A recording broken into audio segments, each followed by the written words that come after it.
This Fox News alert, we are on verdict watch in the New York City criminal trial of Marine veteran Daniel Penny. The jury just sent a note to the judge. They are deadlocked on the first count in this case. This is manslaughter in the second degree. CB Cotton at the courthouse in New York City. CB, tell us what you know. Hi, Dagan. That's right. The jury just passed a note to the judge saying it's unable to reach a unanimous decision on the most serious charge in this case, second-degree manslaughter. The judge said in the courtroom that he thinks he now needs to instruct the jury on an Allen charge, which is essentially telling the jury, you need to go back into the deliberations room, talk more, consider the viewpoints of other jurors, and try to reach a consensus. At that point, if the jury comes back again and still does not have a unanimous decision, the judge would then have to declare a mistrial. But of course, we know if there is a conviction on this most serious charge, there are... So this is where we're at, people.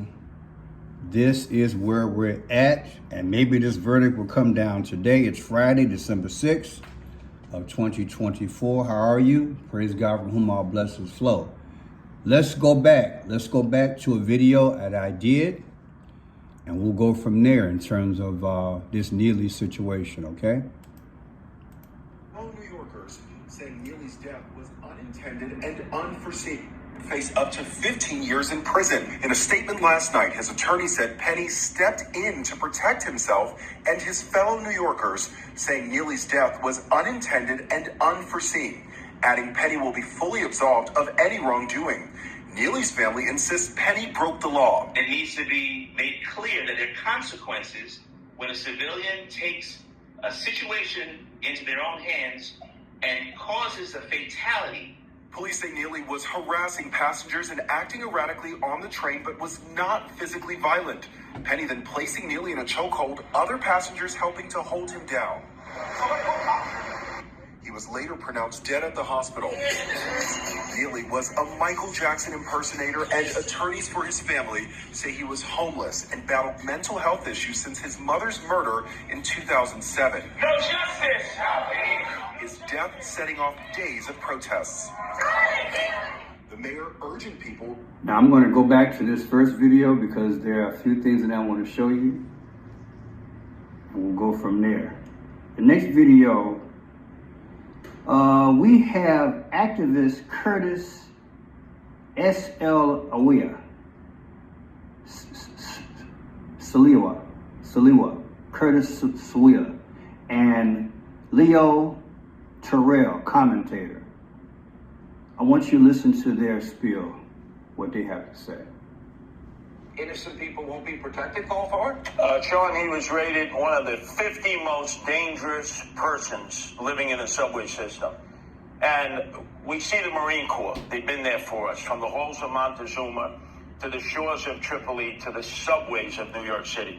This sergeant in the United States Marine Corps came to the aid of all the citizens there. He could have walked away like most citizens done, or observed what we call MYOB, mind your business, which has paralyzed our city. But he gets involved. Two other good Samaritans jump in. He didn't even know.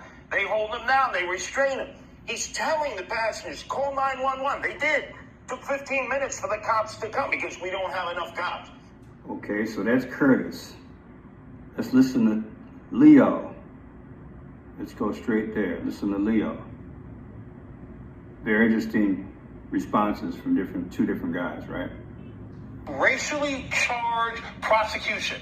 It's because the defendant is black and the Marine is white. I want to be clear about that. And the individuals who assisted this Marine were people of color. So I think this case is going to go nowhere. But the motivation is based on race. And the left always wants this scenario, Sean, a black victim, white assailant. But this Marine was trying to save those individuals on that subway, and I guarantee you, every one of those individuals are going to testify on his behalf, and that's the issue here. But this is all politically motivated based on race. So politically motivated based on race. A white gentleman. Ladies, stop everything. If you think you are the size of an elephant, you need to see this right now. Don't mix. A black guy. Whereas Curtis is saying that, hey, the guy is a hero, and that's what he did say in his commentary. I'll put all this in the description. Now, Curtis brought out that Alvin Bragg, state's attorney from New York, right? Remember him? 34 counts with Donald Trump about a month ago. Al Sharpton called him and said all three of the people, the one who choked him to death, the other two who held him down, they should be charged with murder. Then Congresswoman Alexandra Cortez called him and said the guy is a murderer, he lynched him, and he executed him. Question is, why is Alvin Bragg taking their calls? Shouldn't be influenced by anyone. What do you think? The Congresswoman and Al Sharpton they can make their statements in public, but calling the DA, is that over the top? Another question is, why not have a grand jury? Instead, he'll be arrested and prosecuted. And we'll go to that next. Yeah, it's getting deep, y'all. It's getting deep.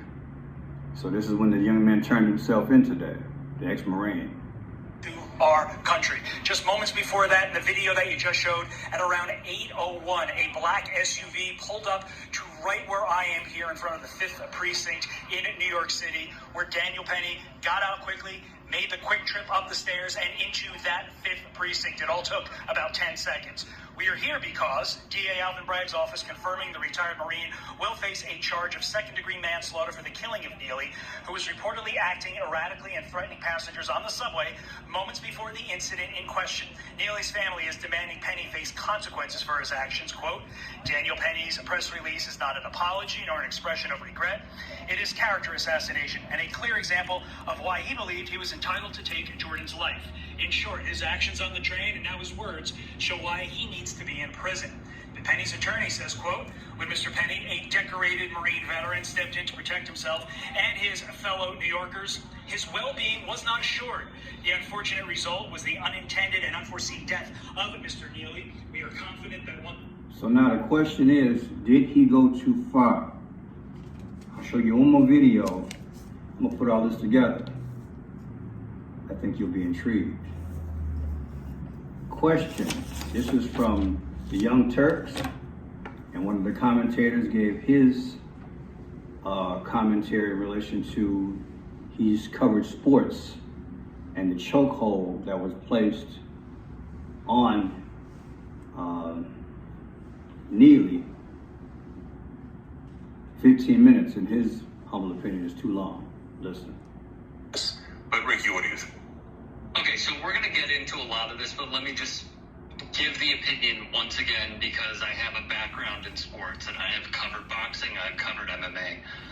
At the highest levels, professionals, when it comes to mixed martial arts, when they have their opponent who is a trained professional in a sanctioned fight, in a rear naked choke, that fighter at the peak of athletic ability, mentally and physically, they're usually rendered unconscious with a clean rear naked choke in about 8 to 10 seconds.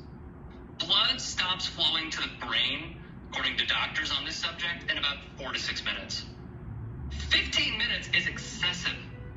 I don't care what anybody says about this. I don't care what Matt Walsh says about this. I don't care what some others on the right may say. If those who do this professionally, and doctors are weighing in saying that it's roughly about 4 to 6 minutes before oxygen stops flowing to the brain, So yeah, man, what do you stand? It's been what, 12 days now? The Marine is in custody right now. Might be a hot one. I've been predicting it's going to be a hot summer. I'm sure a lot of you guys predicted it too. Well, here's the thing. 15 minutes is too long.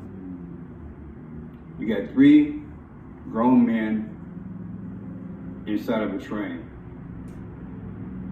With the background that this gentleman has, former Marine, he could have lightened up on that chokehold.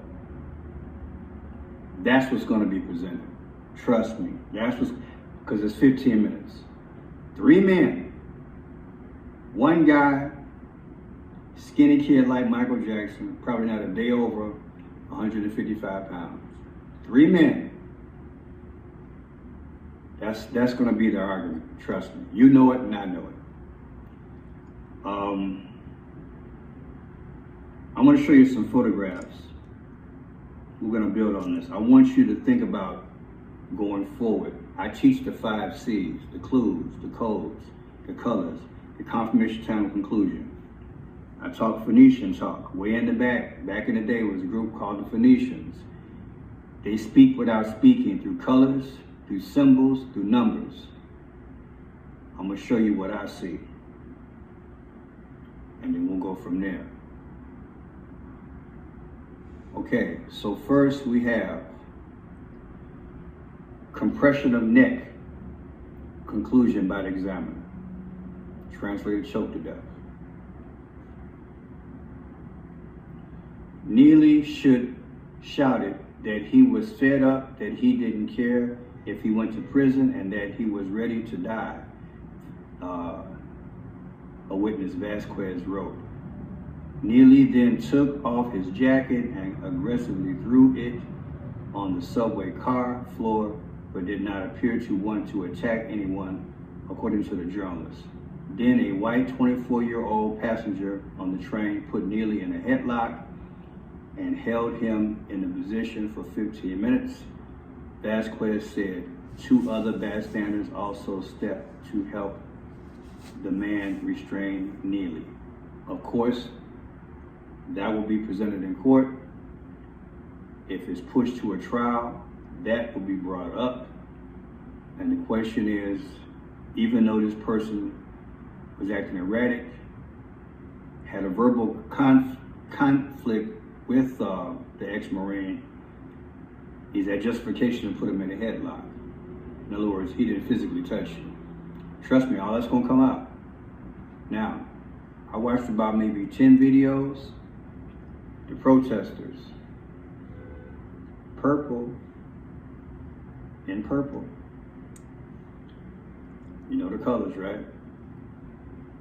Okay, the mayor of New York, when he was testifying, what color was his tie? Tiffany blue. Tiffany blue.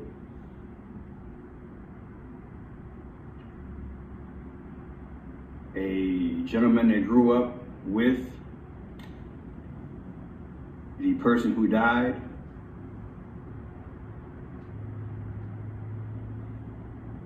Look what color she's got on. The red and black. So Jordan Neely. That's him in his younger days. That's like his best friend. Red and black, sacrifice. These are the pictures they presented. I might add, of course, Michael Jackson had the red and gold or orange and gold, but we'll get to that. But red and black, sacrifice. These are the pictures they gave us.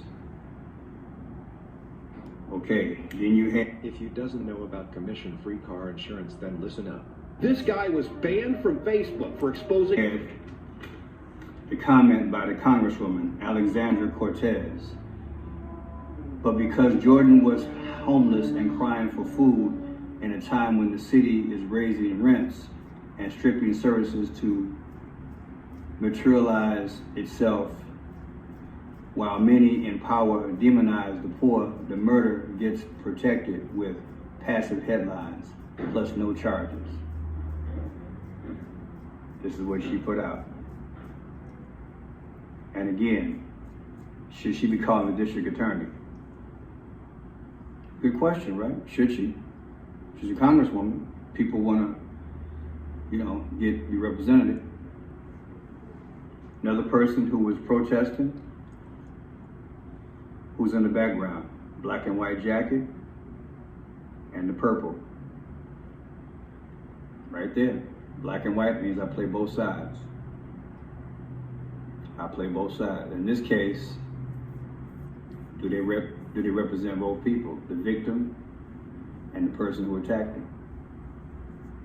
Or the person who, let's say, tried to defend for the passengers? And that will be his lawyer's position.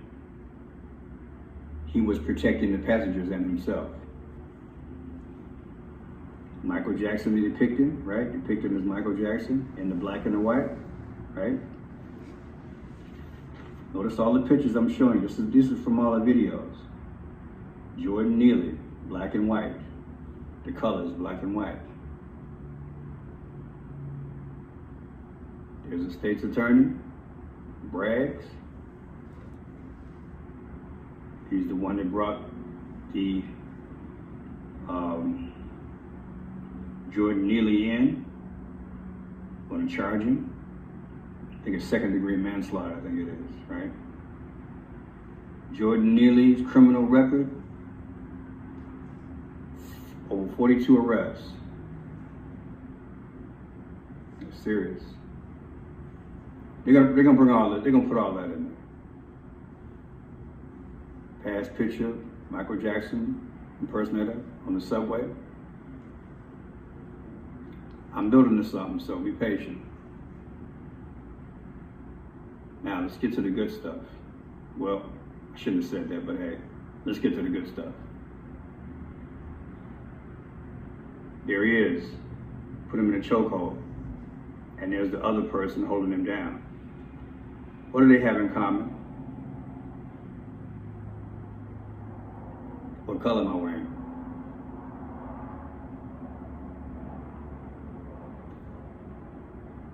Two people holding him down, got the same colors on. Gold and black. Gold and black. Now, I showed you the video. I'm gonna show it again because I want you to see something. I want you to see the lawyers. I want you to see what's behind them as they speak. Because many times they can speak without speaking. And I'm going to show you what I saw. So, trying to pan this up right quick.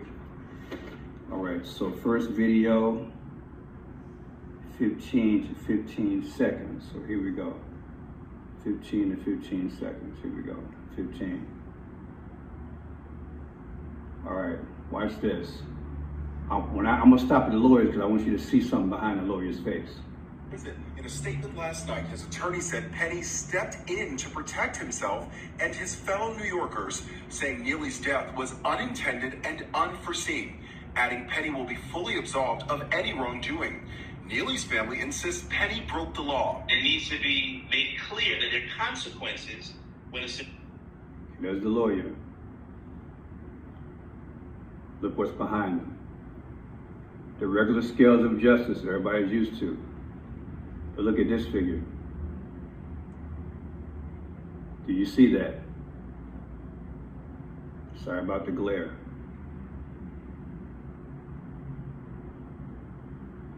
Look at that. Is that Ra? See the two? Yeah, there you go. Look at the head. Look at the design. Scales of justice. He's speaking. You're concentrating on him. Did you notice? Civilian takes a situation into their own hands and causes the fate. Interesting, huh? Yeah, it's all interesting, people. Now, let me show you this. I'm going to show you something else. So we have the lawyer. And like I said, look what's behind him. Isn't that Ra? Is that the sun god or is that another type of god? Look at the head. The bird neck. Okay? So there they are, right in our face.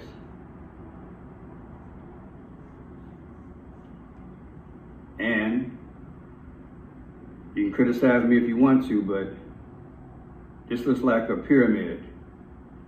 And these circles here, even though he's at the Michael Jackson concert back in the day when he took a picture, it looks like the sun. The sun god, that looks like the rays of the sun. That's what I'm getting from it. But either way, we still have, I was able to pull it up. Ra.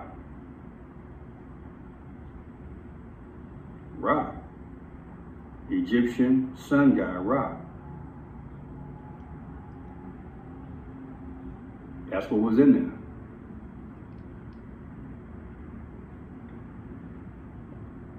Here's a statue I found when I Googled.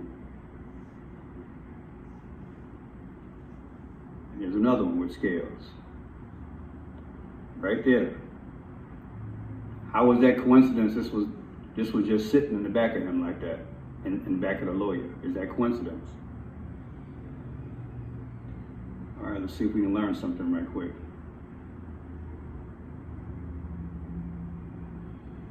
Okay. This god, Anubis, god of funerary rites, protector of graves and guide to the underworld. In ancient Egypt, religion usually depicted as a canine or a man with a canine beard. Anubis was not evil, but rather one of the most important gods who kept evil out of Egypt, presided over the embalming process, and accompanied dead kings in the afterworld. Anubis. I had pulled it up and I erased it, so let me go back to it. Anubis. Let's pull that up. I think I can find a quick one on that. So yeah, very, very popular god from the past. And my question is, I'm sure you're asking, why was that in the back of the lawyer's head? Why was that there? I think it's a bona fide question. See if we can get this here. Give me a second right quick, we'll pull this up, get this going, get some history on this guy.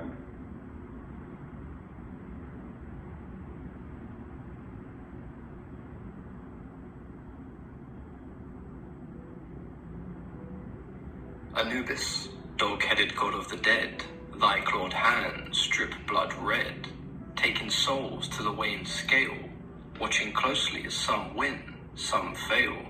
Those that are light, to paradise they proceed, but those that are heavy, to Amit you feed. The feather of my heart is too light to defy what is in the soul and to justify. So from that day forth your claws were blood red, for every human soul you sever from the mummied dead. Anubis, hear my plea, I beseech thee. My soul is pure and will weigh lightly. Tarnish it not with your claws of red, but place it with care in the place of the heavenly dead. Anubis is perhaps one of the most recognizable gods in the Egyptian pantheon. Often we associate him today with the afterlife and as the god of mummification.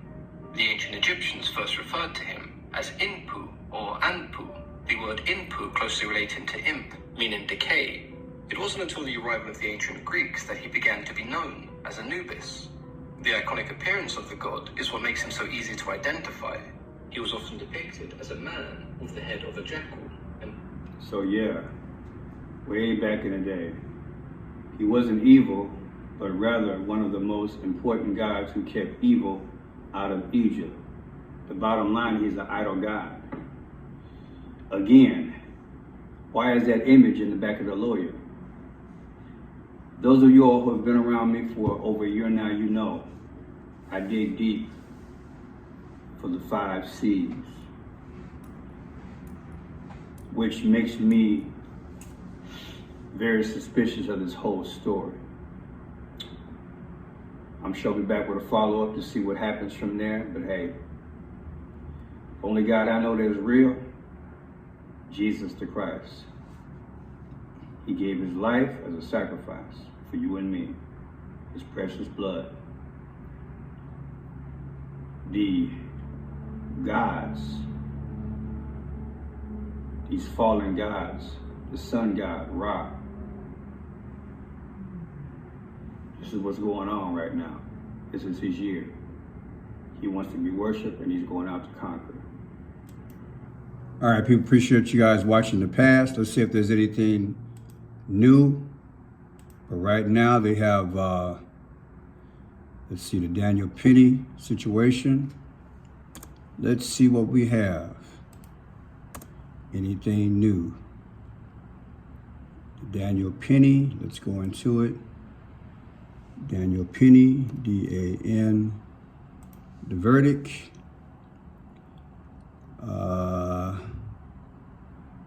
Is still, still deadlocked. So I'll probably do a short, or I'll put it in the description. Thank you guys for joining me. We're gonna wait and see what's going on. Right now, verdict watch, Daniel Penny, subway chokehold, manslaughter trial. We'll see. And let me know what your opinion is. What do you think? Like I said, I smell a rat. When I see the 5 C's work, point to the colors. Look, it is what it is. It wouldn't be the first time that I did a decode on a story, which is really allegedly just a story. God bless.